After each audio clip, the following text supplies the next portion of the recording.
Nos encontramos en el patio de Avenida Argentina de la Pontificia Universidad Católica de Valparaíso, en donde viviremos otro capítulo de Protagonistas PUCB.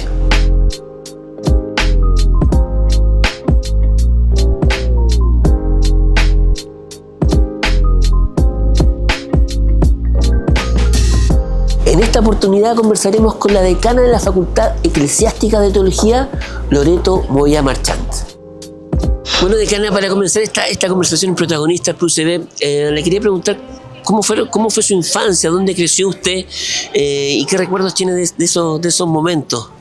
Yo tuve una hermosa infancia. Yo soy de Rancagua, tengo 4 hermanos más y soy de las mayores. Okay. Y tengo recuerdos como de calorcito, ¿no? Yo tengo la dicha de haber vivido con mis padres, también con mis hermanos, y fueron muy, muy buenos momentos. Sí. Muy buenos momentos de infancia. Así. Y de ahí ella va a Santiago, según lo que conversamos ahí fuera de cámara, sí. Se va a Santiago a estudiar. ¿Qué va a estudiar y cómo toma la decisión de estudiar su carrera? Mira, yo estudié en Santiago, en la Católica de Santiago, teología, porque justamente en ese momento era la única facultad de teología que existía en el país. Perfecto. ¿Cómo tomé? Eso va cambiando como cuando uno va creciendo, como la narración de eso, pero lo primero que podría decir es que yo siempre estuve interesada en el tema de la teología, pero yo debo confesar que yo creo que es como justamente desde mi infancia, desde la casa, que hablar sobre Dios era algo, entre comillas, normal. En el fondo, yo vengo de una familia católica, estudié en colegio católico también en Rancagua, y en un momento de la enseñanza media me empiezo a dar cuenta de que me gusta saber sobre este tema. Y por otro lado, cuando yo preguntaba, como que no encontraba respuestas como suficientes para mí en esa época. Y no sé, hoy día ya no me acuerdo cómo supe que existía la carrera de teología. Y, por ejemplo, esas preguntas sin respuesta, ¿se acuerda de alguna que haya tenido, por ejemplo, sí, cuando joven? Algunas eran, todavía en algunas no tengo respuesta, pero algunas tenían que ver con la muerte, otras tenían que ver con la persona de Jesús, quién era, cómo poder entenderlo hoy día, no solamente como algo histórico, sino como algo que da vida y da sentido después de 2000 años. Entonces yo creo que el colegio, la clase de religión, las religiosas que estaban en esa época son también culpables en el fondo de esa vocación que poco a poco se fue despertando en mí. Porque dentro de la religión también nacen dudas, las mismas que estuvo usted, o sea, y para iniciar ese camino buscando la respuesta, necesariamente usted decidió estudiar, ¿no? Así es, y también me pasaba, en el fondo éramos adolescentes con mis amigos, que ellos también nos juntábamos, estábamos todos en la pastoral, nos hacíamos preguntas, y yo me daba cuenta de que las respuestas que nos daban las personas que nos acompañaban en ese momento o nos generaban más preguntas, pero había algo, y ahí me fui enterando de que existía una carrera donde uno podía estudiar esto. Eso de las dudas y la no respuesta, por decirlo así, es como una constante de la juventud, ¿no? Es como el momento para hacerse estas grandes preguntas de la vida, y precisamente eso lo llevó a empezar a recorrer este largo camino que hoy día la tiene acá como decana de la Facultad Eclesiástica de Teología. Le puedo saber cómo recuerda esos primeros años de universidad, cómo fue el hecho de salir de su hogar para ir a estudiar a Santiago. Fue así como fue importante para mí. En el fondo era salir de la casa, de esta casa que yo te decía anteriormente, de que éramos como hogareños, ¿no? Claro. Como todos juntos siempre. El calor de hogar. Aplanados, sí. Pero a la vez fue maravilloso. En el fondo, yo viví en Santiago los 5 años que duraba la carrera, y los mejores amigos que tengo son de esa época. Yo estoy muy agradecida de la formación que recibí de la Facultad de Teología de Santiago, pero fue un mundo. Yo me sentía realmente provinciana, esa es la verdad. En el fondo yo llegué a Santiago no solamente por ser Santiago, la capital y todo lo que eso significa, sino además porque dentro de la vida de la iglesia yo conocí, a mí también se me abrió qué era la iglesia, cuál era su misión. Por ejemplo, en Rancagua, en mi época había, no sé, yo conocía 3, 4 órdenes religiosas, ¿Ya? y yo llego a estudiar y tengo compañeros de nombres que jamás yo había escuchado. Entonces eso también te hace salir como de tu pequeño mundo de catolicismo, tu pequeño mundo de iglesia, a mirar algo mucho más grande y mucho más interesante también, de todas maneras. Y después hizo un doctorado, ¿no? Concluyó los 5 años ahí en la Católica de Santiago. Y cuéntame un poquito cuáles son los pasos que después continúan con su carrera. Yo, cuando me gradué de bachiller canónica en teología, a los 2 o 3 años tuve la oportunidad de ir a estudiar a Lovaina la Nueva en Bélgica, y allá hice mi magíster en teología y mi doctorado canónico. Entonces fueron hartos años, y yo siempre quise seguir estudiando. Yo me acuerdo cuando yo llegué a la Facultad de Teología de Santiago, y yo después, ya un poco más grande, segundo, tercer año, miraba a mis profesores y yo decía, yo quiero ser como algunos de ellos, ¿no? Ese profesor que solamente dando su cátedra y siendo un profesor que hace bien su pega. Y yo lo miré, tengo 2 en este momento en mi cabeza, y yo dije, me encantaría ser como el que se hace para poder seguir. ¿Por qué los tenía ellos como referente? Por un lado, porque eran hombres sabios, eran varones los dos, eran hombres sabios, en el fondo, además de lo mucho que sabían de la cultura que tenían, de sus clases exigentes, eran muy exigentes, eran como buenos hombres, eran sabios, eran humanos, y las preguntas que ellos mismos planteaban en las clases, las conversaciones, los textos que nos hacían leer, yo decía, ¿cómo saben tanto? y yo quiero ser algo parecía a ellos. ¿Cómo el proceso de por ejemplo, las clases de teología? Uno se le imagina, yo también estuve en un colegio católico, uno se lo imagina como clase de religión constantemente, pero me imagino obviamente que es un mundo mucho más amplio y general en cuanto a los contenidos. ¿Cómo son, por ejemplo? Primero, los 2 primeros años de la carrera del teólogo, del pregrado, es pura filosofía. Ya. Que ya eso es como uno llega a estudiar teología y como que no llega nunca a las asignaturas propias de lo que uno se imagina que es la carrera. Y también en los 2 primeros años está griego, hebreo, latín, en el fondo como idioma de las fuentes.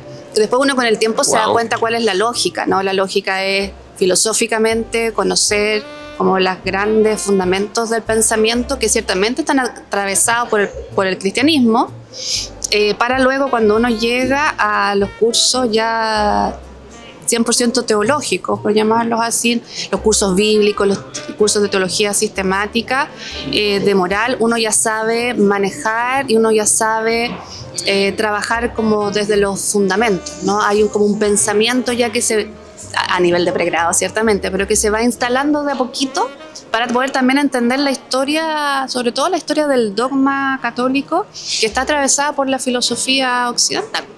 Ya, o sea, es un camino largo de pensamiento, no solamente en lo práctico, sino que también en la base de las ideas del catolicismo, de la filosofía, latín. ¿Cuál otro? Griego y hebreo. Hebreo era opcional. Ya. Yo tomé 2 semestres nomás de hebreo. Porque es muy complicado. No, es más fácil que el latín y el griego. Eso. ¿Sí? Uno no se lo imaginaría. Porque es más simple, de estructura. Ya. El latín ya está mucho más desarrollado y el griego también. Bueno, y como le comentaba hace un rato, todo ese camino, ese proceso, hoy día la tienen acá como... ¿Es usted la primera decana? En América Latina. En América Latina. De una facultad de teología. Sí. ¿Cómo toma eso? Nunca lo imaginé, esa es la verdad. O sea, en toda esta historia que tú me haces recordar, saliendo de Rancagua, claro. En ningún minuto en mi cabeza fue porque yo quería ser como mis profesores, como en cuanto a profesora, teóloga, ¿no? Claro. Pero jamás en algo de un cargo, y menos de decana. Pero ¿cómo me lo tomo? Con gratitud. Todavía a veces me sorprendo, digo, ¿qué hago acá?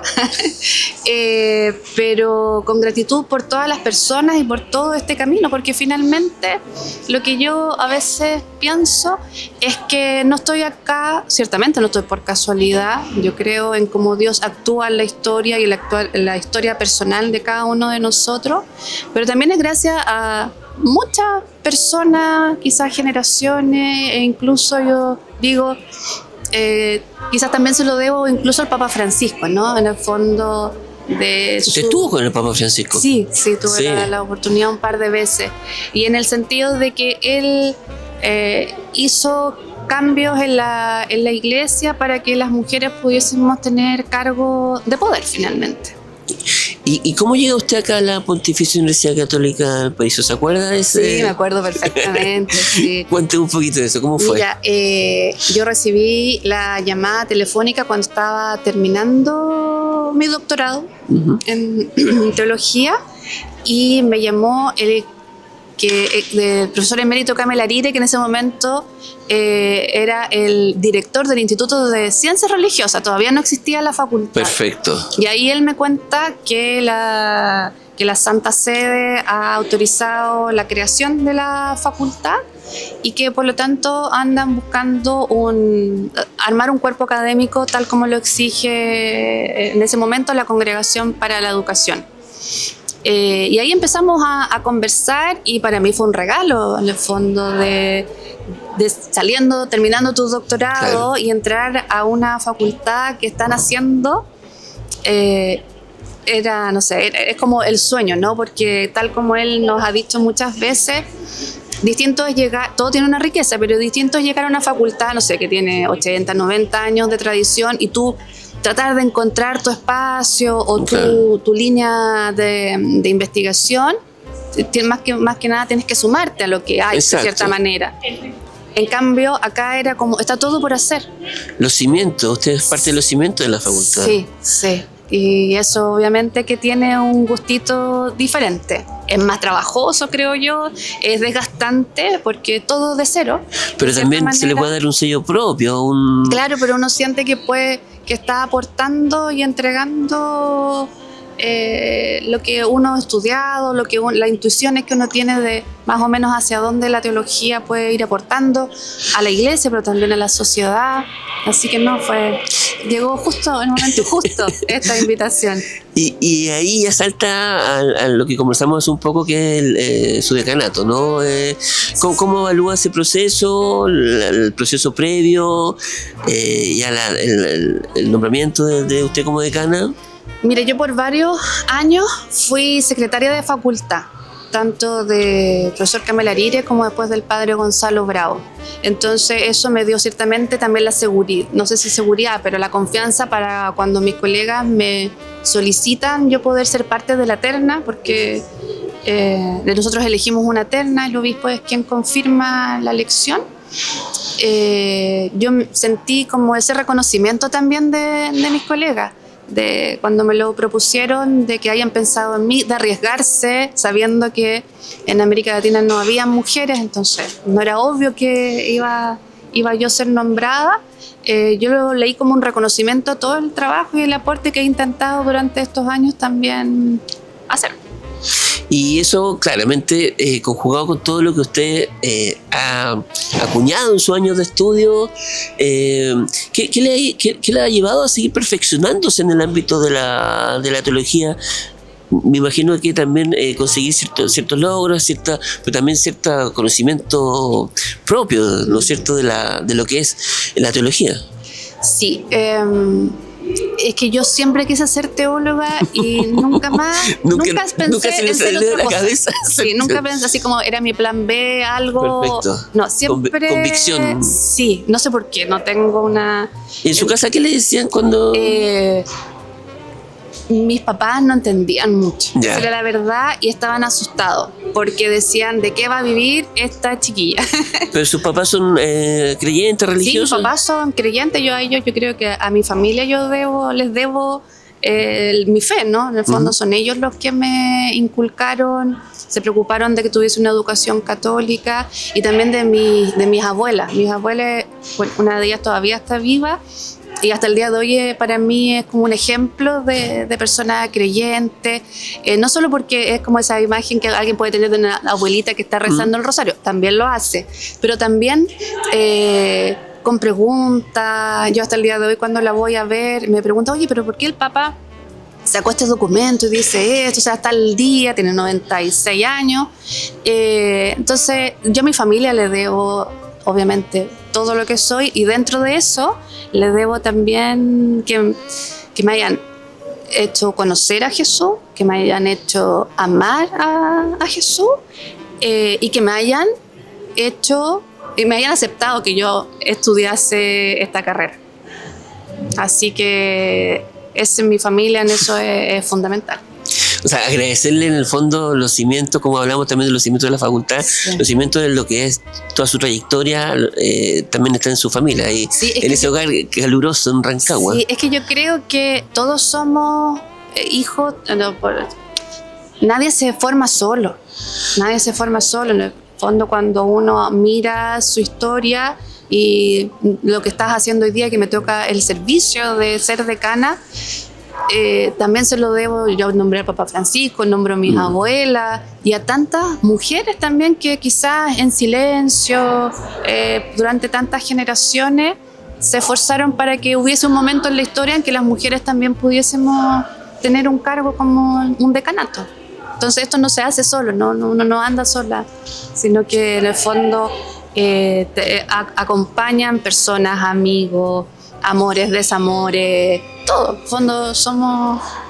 Todo entra, ¿cierto? Todo entra cuando uno se mira en el momento presente de quién es y dónde está. Bueno, decana, actualmente la Facultad Eclesiástica de Teología de la PUCB está viviendo un proceso bastante importante con AVEPRO. ¿Por qué no nos explica qué es lo que es AVEPRO y cuál es este proceso que está viviendo la facultad? Perfecto. Mira, AVEPRO es la agencia que tiene la Santa Sede para velar por la calidad de las facultades eclesiásticas de teología y por las universidades eclesiásticas. Entonces, esto nace como en el 2008, 2009, cuando aparece la reforma de Bolonia en Europa. Okay. Entonces ahí el Vaticano en el fondo crea esta agencia. Y desde el año 2016 más o menos que la facultad, esto era para Europa, solamente Perfecto. Para las facultades de Europa, y desde más o menos el 2016-2017 empezó a ser ya obligatorio para todas las facultades del mundo. Entonces cuando yo asumí el decanato, en la primera visita que hicimos a la Santa Sede con el rector, que también era la primera vez que iba, con el obispo y nuestro gran canciller y nuestro vice gran canciller, hicimos como un itinerario de presentación, y dentro de eso ciertamente el Dicasterio para la Cultura y la Educación, pero como habíamos escuchado hablar de AVEPRO, aprovechamos de ir a la oficina, Perfecto. A la agencia, y ahí pudimos encontrarnos con el presidente y con su equipo. Y ellos tomaron como muy a bien nuestra visita, justamente porque en América Latina aún ninguna facultad había iniciado este proceso de validación.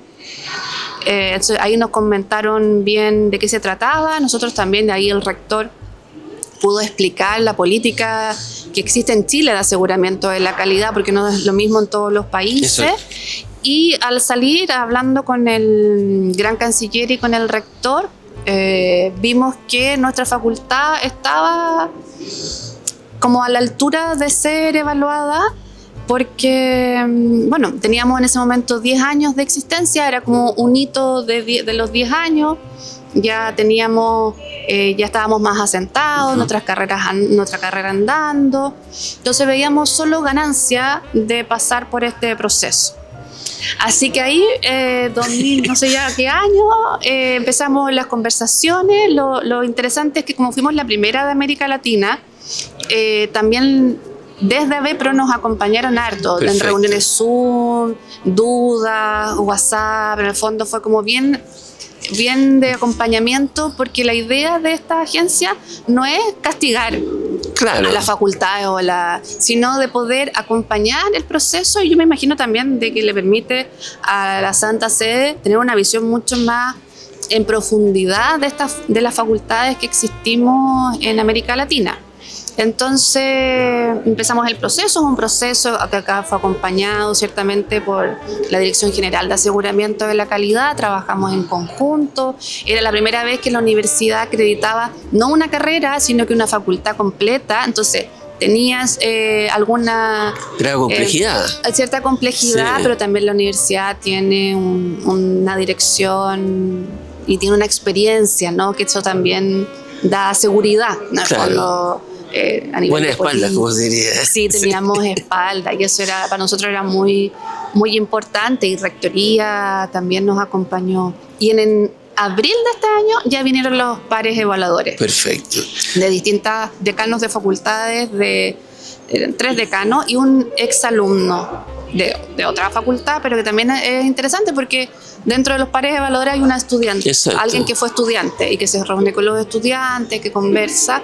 Fueron 2 días de visita, estresante como suelen ser, esos procesos, sí. Donde uno es evaluado, pero estamos muy contentos porque la experiencia de preparación, como te comentaba, como ya vamos a cumplir este año 13 años de la creación de nuestra facultad,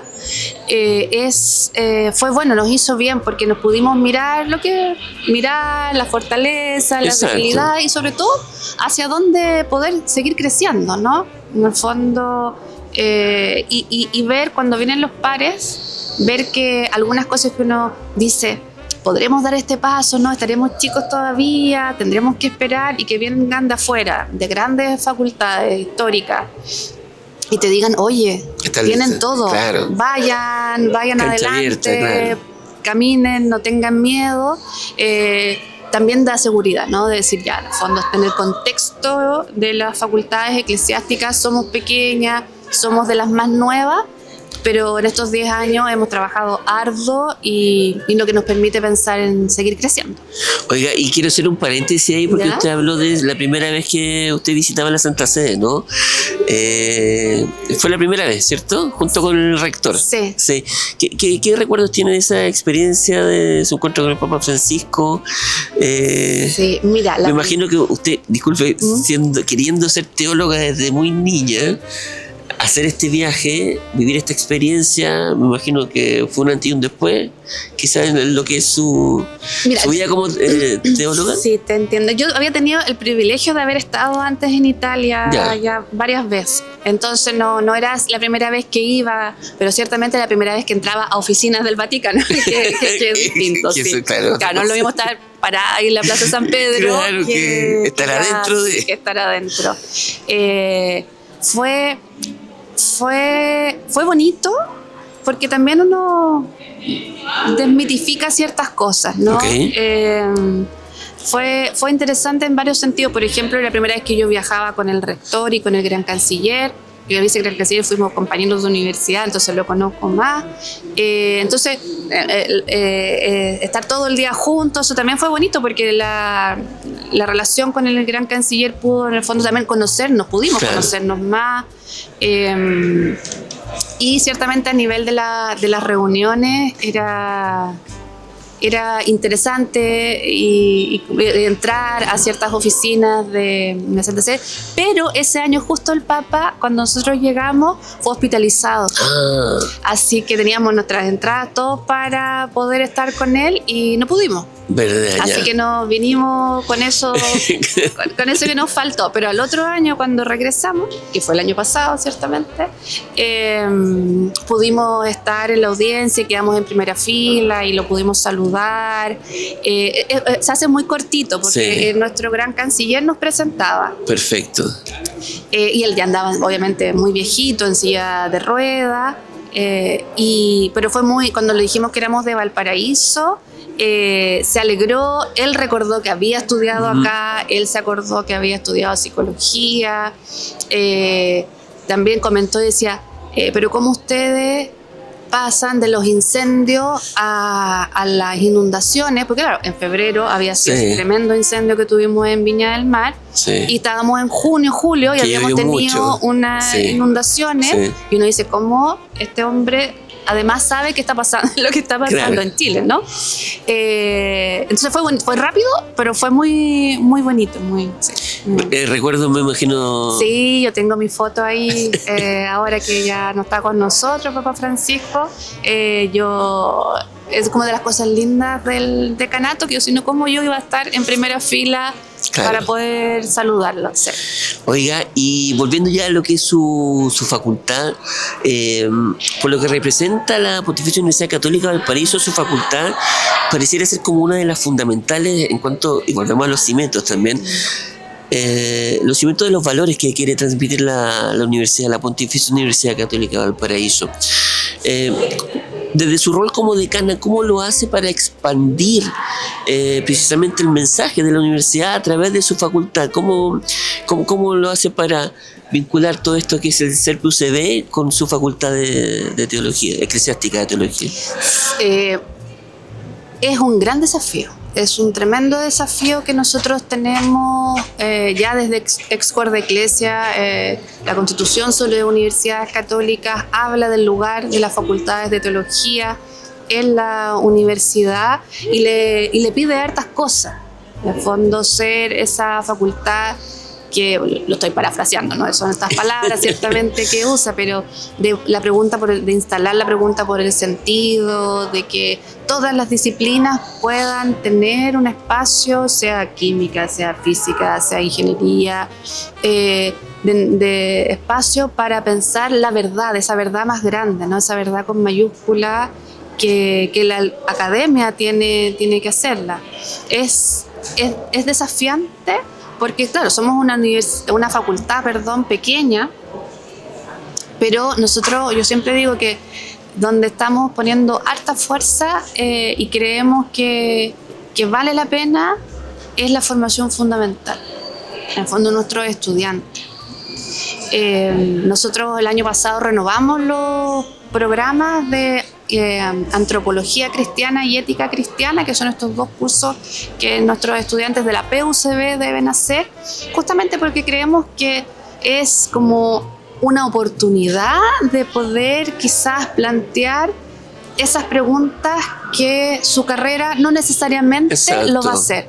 Entonces, nosotros tenemos un cuerpo académico dedicado a esas asignaturas, que nos juntamos, que pensamos que puede ser lo mejor para las preguntas, viendo el contexto también. En el fondo, nuestros estudiantes, como está sucediendo en Chile, cada vez tienen menos creencias religiosas e incluso cultura religiosa. Uh-huh. Entonces, si nosotros podemos colaborar a instalar en ellos esa pregunta por el sentido de quién soy, por qué estudio lo que estudio, por qué no elegí otra carrera y elegí esto, cómo mi carrera, cómo me voy a comportar yo como profesional éticamente, cómo yo puedo contribuir. En el fondo es una carrera que no solo me sirva a mí, sino que sea una carrera que después pueda yo retribuir a mi país, ¿cierto? A mi sociedad.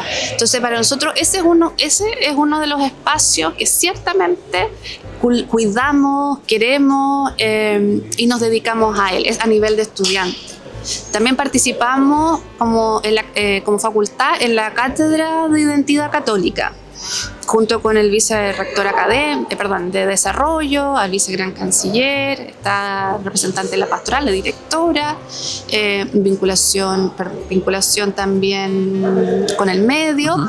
Y claro, y cómo podemos contribuir también a los funcionarios, a los profesores, de mostrar este sello que pasa por la persona de Jesús. A veces hablamos muy poco de Jesús, ¿no? Y yo creo que su mensaje, su vida es algo que todavía es atrayente. Esa es como la impresión que tengo yo desde mi experiencia. Eso le iba a preguntar, ¿cómo percibe usted la llegada que tienen estos cursos precisamente a los alumnos, a quienes son finalmente los receptores del mensaje? Mira,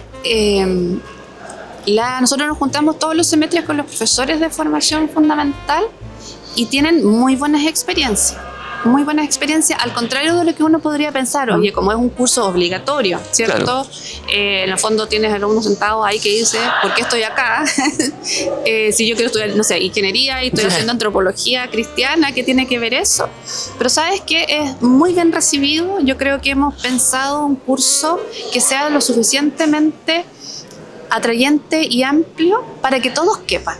En el fondo es como desde este llamado al Papa Francisco de que la iglesia es para todos caben.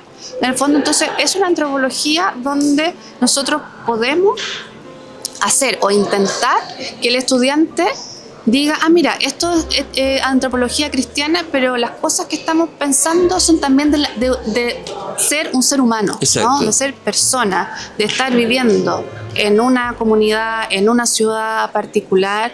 Entonces yo creo que desde allí nosotros podríamos decir, tratamos de enganchar, de que no es una catequesis, nosotros nos venimos a convencerlos de algo, sino que a contarles la propuesta del cristianismo, y de manera académica, o sea, porque es un curso universitario. Claro, y hablando de eso también, ya para el próximo año está programado la apertura del primer magíster en teología de la universidad. Así me imagino que contenta y ansiosa porque llegue ese marzo 2026, ¿no?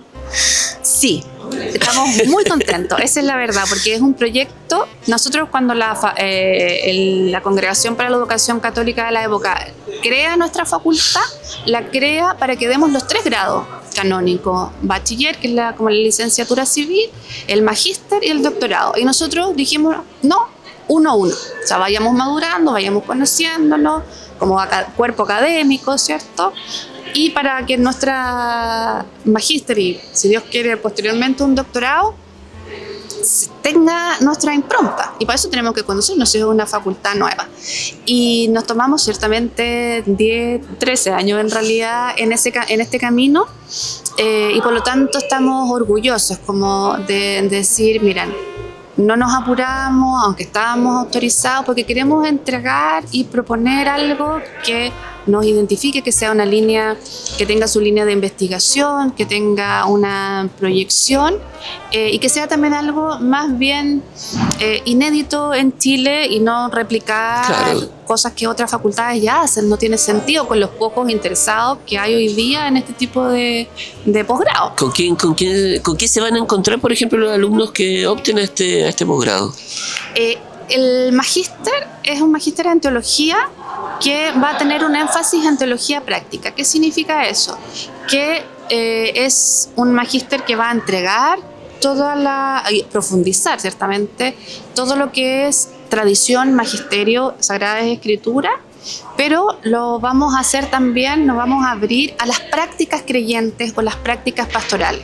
Por lo tanto, es un magíster que tiene espacio para que el estudiante, como lo dice la ciencia social, hagan campo, ¿no? Tienen que ir a comunidades, pues, que hemos optado que sean, desde el llamado al Papa Francisco, de lugares vulnerables, en el fondo, hospitales, colegios,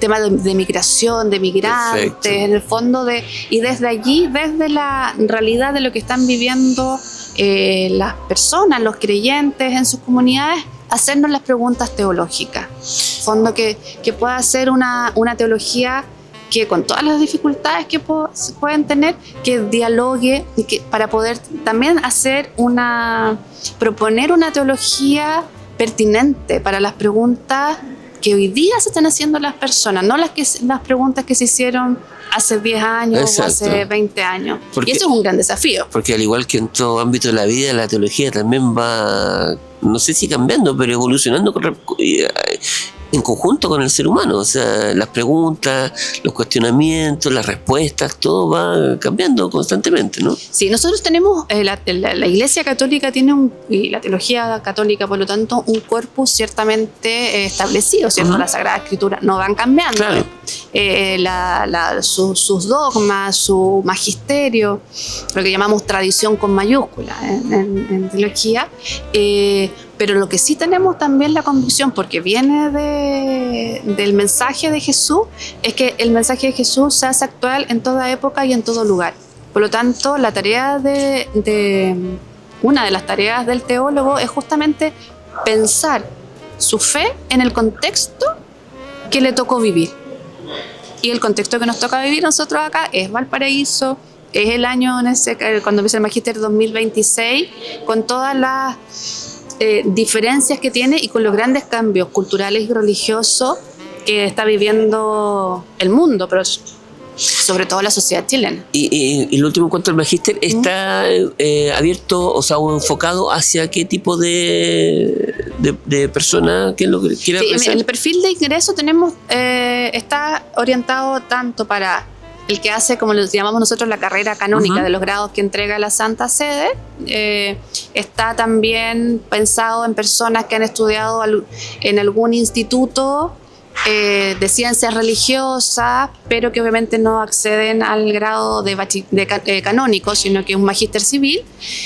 Y también bien estudiado y así bien escogido, alguna persona, por ejemplo, un arquitecto, un filósofo, que diga, yo me interesaría entrar por este camino, también tiene con más requisitos, para que lo vamos a decir acá, pero con más requisitos para poder tener su aceptación al magíster.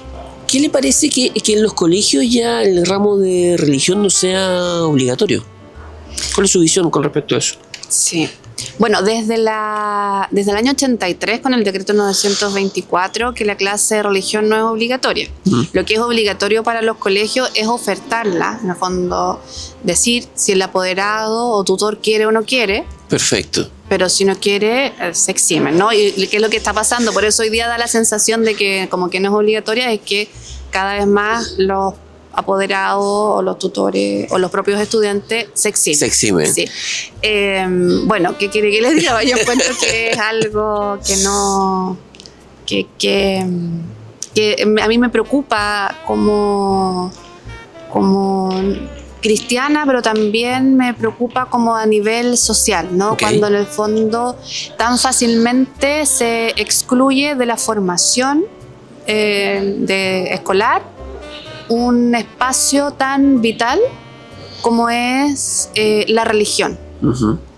Porque la clase de religión, la clase católica, la clase de religión católica lo que tiene es un programa actualizado desde el año 2000, donde si bien es confesional, también habla temas de espiritualidad, de sentido, de religiones.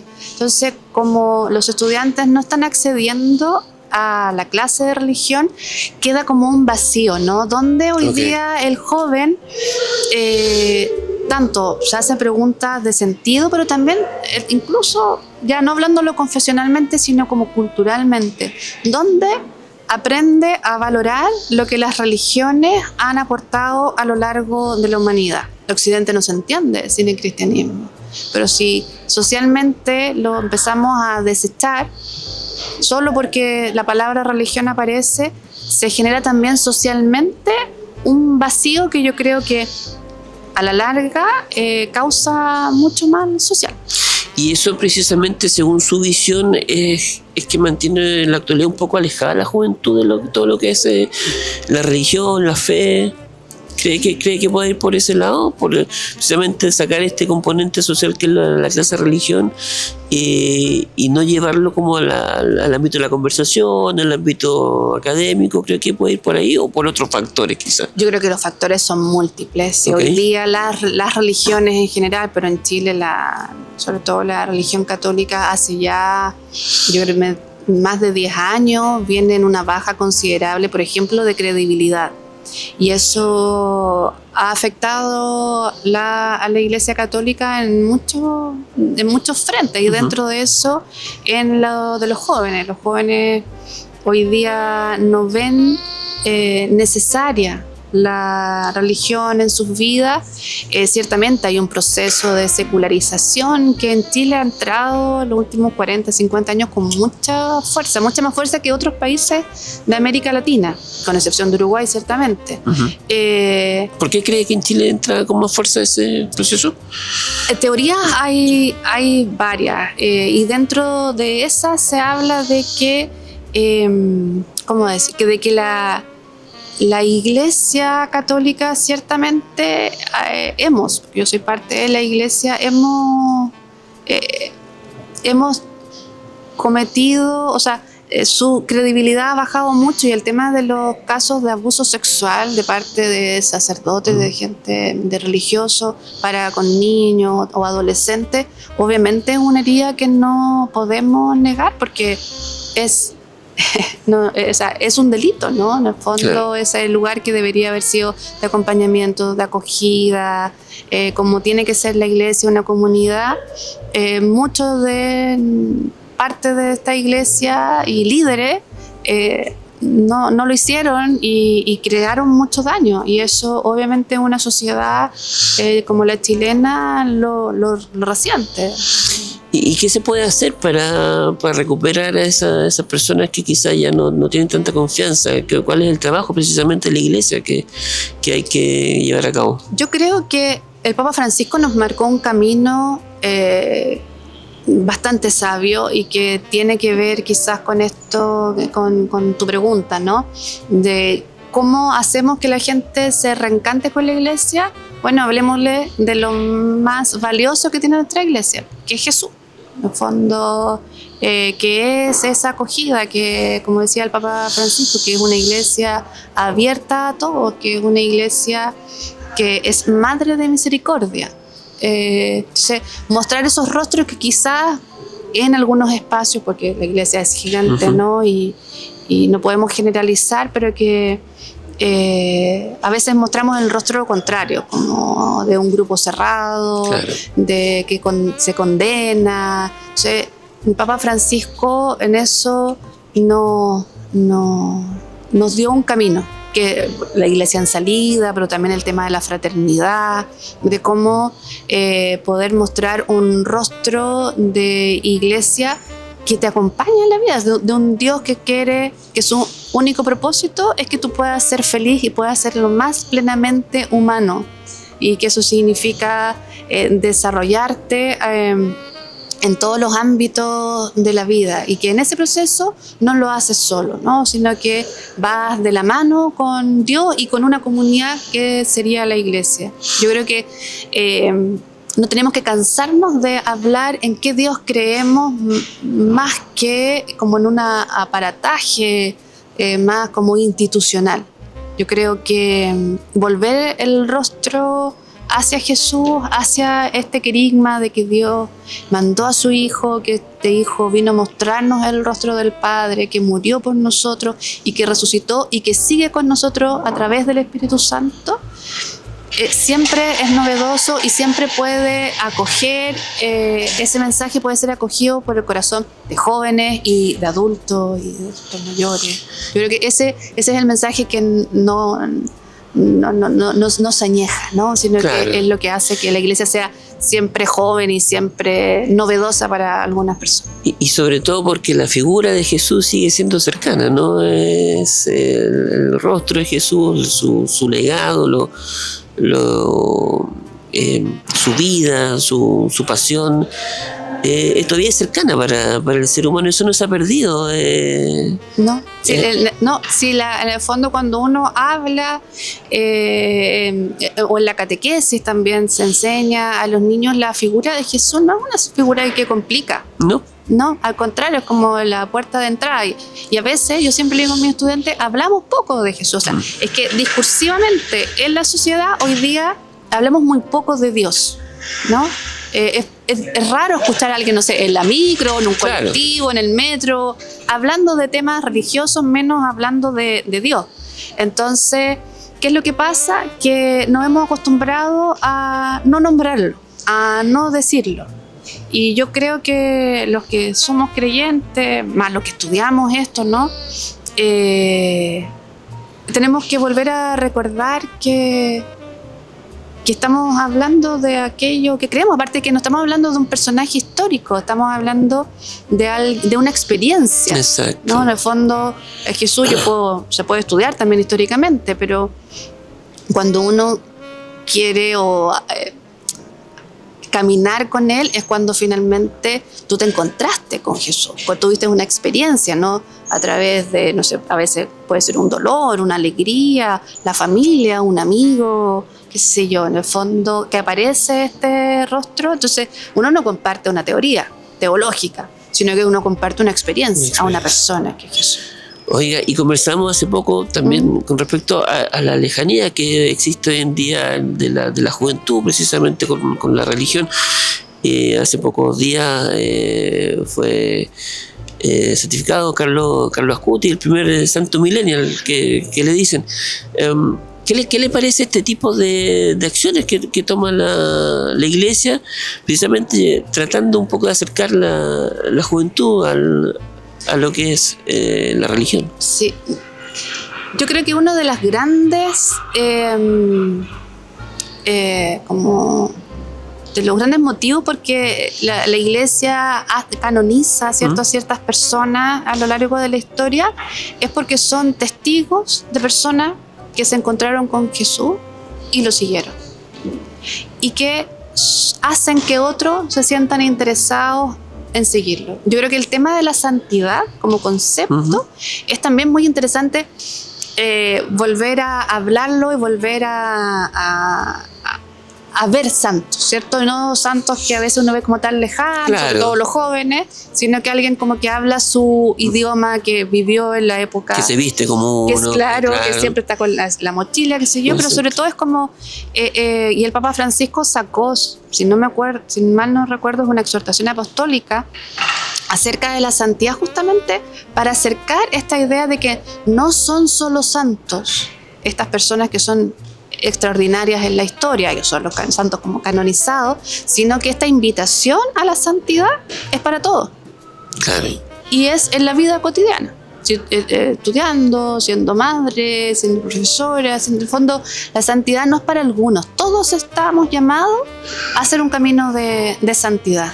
Ahora no sé, a lo mejor usted me corrige, pero yo no tenía recuerdo o noción de que algún otro santo en la ceremonia hubiesen estado los padres del santo ahí presentes.